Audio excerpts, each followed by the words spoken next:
Hello दोस्तों, कैसे हैं आप लोग। आप देख रहे हैं स्पीच पाठशाला। उम्मीद करते हैं आपकी तैयारी ज़बरदस्त चल रही होगी और आप भी स्वस्थ और मस्त होंगे।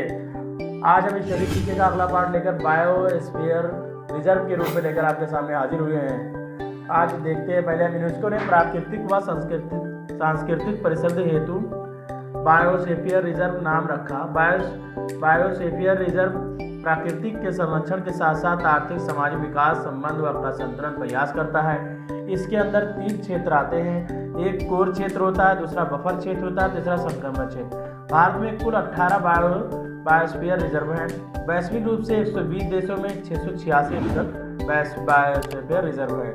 इसमें देखेंगे, पहला जो भारत का रिजर्व भारतीय बायोस्फीयर रिजर्व है वो 1986 में नीलगिरी जलमंडलीय आरक्षित क्षेत्र घोषित किया गया, जो तमिलनाडु, केरल और कर्नाटक राज्य तक फैला हुआ है।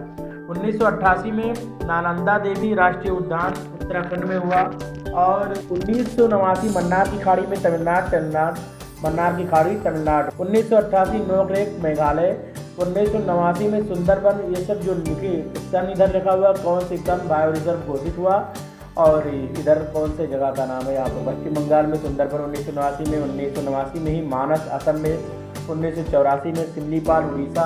1998 दिबांग अरुणाचल प्रदेश। 1999 Pachmarhi bio reserve Madhya Pradesh. 2005 अदन कमार अमरकंटक मध्य प्रदेश छत्तीसगढ़ और 2008 में कच्छकरण गुजरात। 2009 में कोल्ड डिजर्ट ये हिमाचल प्रदेश में पड़ता है। 2000 में कंचनजंगा सिक्किम। 2001 में अगस्तमलाई केरल तमिलनाडु और 1989 का बड़ा निकोबार जलमंडल आरक्षित क्षेत्र अंडमान निकोबार द्वीप समूह में हुआ। 1997 में डिब्रू सैखोवा असम में। 2010 शेख चले पहाड़ी आंध्र प्रदेश। 2011 पन्ना राष्ट्रीय उद्यान मध्य प्रदेश। जो इसमें हमारा इंपॉर्टेंट के रूप में देखा जाए तो पहला हमारा हो जाएगा नीलगिरी जलमंडल आरक्षित क्षेत्र, जो तमिलनाडु, केरल और कर्नाटक के राज्यों में तक फैला हुआ है। उसके बाद मन्नार की खाड़ी तमिलनाडु हो जाएगा।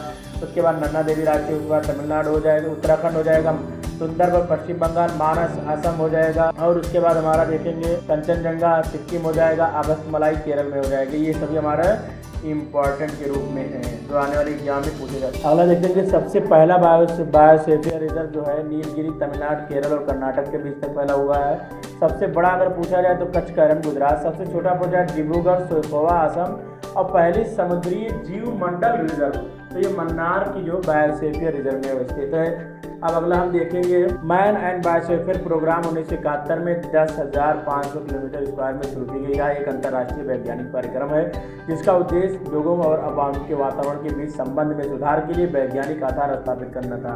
भारत की कुल बायोस्फीयर रिजर्व जिन्हें मैप के तहत मान्यता प्राप्त है, जिसको हम एक बार देख लेते हैं कौन कौन से हैं। एक हमारा नीलगिरी सर्वप्रथम, उसके बाद मन्नार की खाड़ी तमिलनाडु, सुंदरबन पश्चिम बंगाल, नंदा देवी उत्तराखंड और नोकरेक मेघालय, पंचमढ़ी मध्य प्रदेश, नेपाल उड़ीसा, अचानकमार अमरकंटक मध्य प्रदेश तथा छत्तीसगढ़ में फैला हुआ है। महान निकोबार अंडमान एंड निकोबार द्वीप समूह, अगस्तमलाई केरल प्रदेश तमिलनाडु में और जोगम ये 2018 की है। ये भी क्या हुआ, भारत के 11 रिजर्व जो है मैप के रूप में मान्यता प्राप्त है। इसमें हम ये हमारा 11 1 2 3 4 5 6 7 8 9 10 11 इस तरह हमारे कुल 11 पूरे हुए जो जिन्हें मैप के द्वारा मान्यता प्राप्त हुई है।